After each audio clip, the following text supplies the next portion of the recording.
মানুষের জীবনে 4টা বদভ্যাস এমন আছে, আল্লাহ পাক বারবার সেই বদভ্যাসগুলোর কথা স্মরণ করিয়ে দিয়েছেন।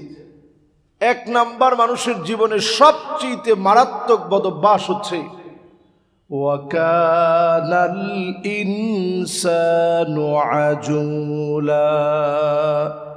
কোরআন বলছে মানুষের জীবনের সবচেয়ে বড় বদভ্যাস হচ্ছে মানুষ বড্ড তাড়াহুড়া করে। এবার একটু আমরা নিজেরা যদি মিলায় দেখি, প্রত্যেকটা মানুষের জীবনে তাড়াহুড়া কম না বেশি? নেতা হওয়ার জন্য তাড়াহুড়া, একজন বলছে বেশি, বাকিরা কি বলেন? নেতা হওয়ার জন্য যেমন তাড়াহুড়া আছে, ধনী হওয়ার জন্য তাড়াহুড়া আছে। সব ক্ষেত্রে আমাদের শুধু তাড়াহুড়া আর তাড়াহুড়া। আল্লাহ পাক বলছেন এটা তোমার সবচেয়ে বদভ্যাসগুলোর মধ্যে একটা, এটি যে তুমি সবচেয়ে বেশি তাড়াহুড়া করো। এরপরে আল্লাহ রাব্বুল আলামিন বলেন ওয়াকানাল ইনসানু কাফুরা। মানুষ সবচেয়ে বেশি অকৃতজ্ঞ হয়। আচ্ছা বলেন তো, মানুষের চাইতে অকৃতজ্ঞ একটা প্রাণী এই দুনিয়ার বুকে আর আছে? যার ভিতরে প্রাণ আছে, সবচেয়ে অকৃতজ্ঞ যদি কোনো প্রাণ থাকে এটা হচ্ছে মানুষ। মাত্র খেয়ে মানুষ এখনই ভুলে যায়, খেয়ে উঠতে পারে না এর আগে ভুলে যায় অজস্র যে নেয়ামত আল্লাহ দিয়েছেন, প্রত্যেকটা নেয়ামতের কত দাম হারাইলে আমরা বুঝি। আমি উত্তরবঙ্গে একটা সপ্তাহ মাহফিল ছিল টানা, প্রচন্ড শৈত্যপ্রবাহের কারণে গতকাল থেকে কানে কম শুনতেছি। ইনসাফে দেখালাম, বলল যে হুজুর কানের পর্দাটা একটু ফোটা হয়ে গেছে। আজকে আমি কথা বলতে গিয়ে আন্দাজ করতে পারতেছি সুবহানাল্লাহ, আল্লাহর প্রতিটা অর্গান যে কত দামি। এই যে আজকে কথা বলতেছি, এক কান আমার কাছে অবশ অবশ মনে হচ্ছে। কথাটা কতটা লাউডলি বলছি এটা আমি ওই রকম আন্দাজ করতে পারতেছি না। তো এটি স্বাভাবিক, আল্লাহ তাআলা প্রত্যেকটা অর্গান দেন, থাকার সময় শুকরগুজারি আদায় করেন। এই জন্য নবীজি একটা দোয়া সকাল সন্ধ্যায় ফজরের পরে মাগরিবের পরে একটা দোয়া পড়তেন, আল্লাহুম্মা আফিনি ফি বাদানি, আল্লাহুম্মা আফিনি ফি সামঈ, আল্লাহুম্মা আফিনি ফি বাসরি, লা ইলাহা ইল্লা আনতা। আল্লাহ তাআলা আপনি আমার দেহটারে সুস্থ রাখেন, আমার দৃষ্টিটারে সুস্থ রাখেন, কানটারে আল্লাহ আপনি সুস্থ রাখেন। নি'মাতান মাগবুনুন ফীহিমা কাসীরুম মিনান নাস। দুইটা নেয়ামত মানুষ হারিয়ে গেলে খুঁজতে থাকে। 1 নাম্বার আস-সিহহা, সুস্থতার নিয়ামত হারায় গেলে মানুষ খুঁজতে থাকে। আরেকটা নিয়ামত হচ্ছে অবসরের নিয়ামত।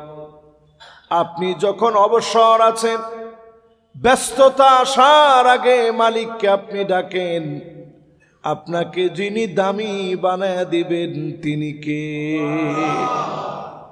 তাহলে বলেন, মানুষের 4 বদভ্যাসের ভিতরে 1 নাম্বার তাড়াহুড়া করা। 2 নাম্বার বদভ্যাস কি? অস্বীকার করা। আল্লাহর খেয়ে আল্লাহর পরে আল্লাহর নাফরমানি করা, অস্বীকার করা। কি পরিমাণ অস্বীকার আমরা করি একটু একদিনের হিসাব নিয়ে দেখেন, তাহলে 1 বছরের হিসাব আপনার কাছে পরিষ্কার হয়ে যাবে। একটা বছরে কি পরিমাণ আল্লাহর অস্বীকার করছেন, নাফরমানি করছেন, শুধু 1 বছরের হিসাব একদিন দিয়ে করেন, তাহলে পরিষ্কার হবে আপনার কাছে কি পরিমাণ নাফরমানি আমরা করি। এরপরে আল্লাহ রাব্বুল আলামিন বলেন 3 নাম্বার তোমার বদভ্যাস হচ্ছে ওয়াকানাল ইনসানু أكثر شيء جدلا মানুষ সবচেয়ে বেশি বিতর্ক করে, সবচেয়ে বেশি বিতর্ক মানুষ করে। আর এটার সেন্টার হচ্ছে চায়ের দোকান। সবচেয়ে বেশি বিতর্ক দেখবেন চায়ের দোকানের ভিতরে হয়। অনর্থক কথাবার্তা যেগুলোর কোনো প্রয়োজন নেই, সব অনর্থক কথাবার্তাগুলো দেখবেন সব চায়ের দোকানে হচ্ছে।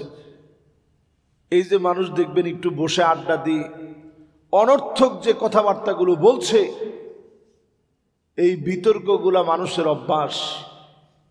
যদি আপনার জন্য কথা বলতেই হয়, আপনি কল্যাণকর কিছু বলবেন, আউ ইয়াসমুত, অথবা আপনি চুপ থাকবেন।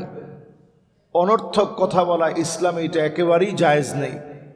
আমাদের সমাজের ভিতরে অনর্থক কথা বলার মতো লোকজন কম না বেশি?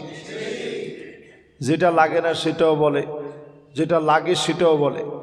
অনর্থক কথাগুলো বাদ দিয়ে সার্থক কথা বলতে হবে। যে কথার অর্থ আছে, যে কথা মানুষের কল্যাণে নিবেদিত হবে, এমন কথাগুলো আমি আপনি বলবো অথবা চুপ থাকবো। চুপ থাকার ভিতরে সওয়াব আছে, কথা বেশি বলার ভিতরে সওয়াব নাই, গুনাহ আছে। সাহাবায়ে কেরাম জিহ্বাটা ধরে দেখাইতেন যে যদি এই জিহ্বাকে কন্ট্রোল করা যেত, নবীজি হাদিসের মধ্যে বলছেন আদমানুলাহুল জান্নাহ, লজ্জাস্থান আর জিহ্বাকে যে কন্ট্রোল করবে, আল্লাহর জান্নাতে আমি নবী তার জন্য জামিনদার হয়ে যাব। জোরে কোন সুবহানাল্লাহ।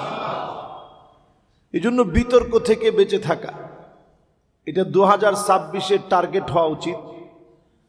অনর্থক বিতর্ক করা থেকে বেঁচে থাকা। এরপর 4 নাম্বার মানুষের বদ বৈশিষ্ট্য নাম্বার 4, নবী করিম সাল্লাল্লাহু আলাইহি ওয়াসাল্লামের উপর আল্লাহ আয়াত নাজিল করে জানিয়ে দিলেন, ওয়াকানাল ইনসানু কাতুরা। মানুষ সবচেয়ে বেশি কৃপণ হয়, সবচেয়ে বেশি কিপটা, সবচেয়ে বেশি কৃপণ। জীবনের সব কিছু পাওয়ার পরও কদ্দুর আমরা আল্লাহর জন্য দিই, একটু চিন্তা করে। একটা গরু, তার হাড়গুলো পর্যন্ত নিয়ে আমরা মেলামাইনের প্লেট বানাই, এরপরে খাই। এরপরে চামড়া পর্যন্ত জুতা বানাই। এখন চামড়ার দাম যেহেতু কম, অনেকে চামড়াও পাক করে খেয়ে ফেলে, যদিও আমি এটার পক্ষে না। তো এই চামড়া পর্যন্ত মানুষ এখন খায় অথবা জুতা বানায়। চিন্তা করেন, একটা গরুর গোবর পর্যন্ত আমাদের সারের কাজ করে। সারাটা জীবন ধরে সে আপনার জন্য দিয়ে গেল, তাকে জবে করার পর থেকে নিয়ে সে আপনার কল্যাণই কাজে লাগতেছে। একটা বিষাক্ত সাপের বিষ পর্যন্ত আপনার জন্য, আমার জন্য, তার বিষক্রিয়াগুলো, বিষাক্ত বিষগুলো পর্যন্ত ক্যান্সারের প্রতিষেধক হিসেবে আল্লাহ দিয়েছে। প্রত্যেকটা সৃষ্টিকে আমার আপনার জন্য আল্লাহ খাদেম বানায় দিয়েছে। সব সৃষ্টি আমার আপনার জন্য খাদেম। কিন্তু আমি আপনি আল্লাহর জন্য কতটুকু দিয়েছি? আল্লাহ খুব বেশি আপনার আমার কাছে চায় না। এই যে যতজন আমাদের সামনে এখন বসা আছেন, সম্মানিত মুসল্লিয়ানে কেরাম,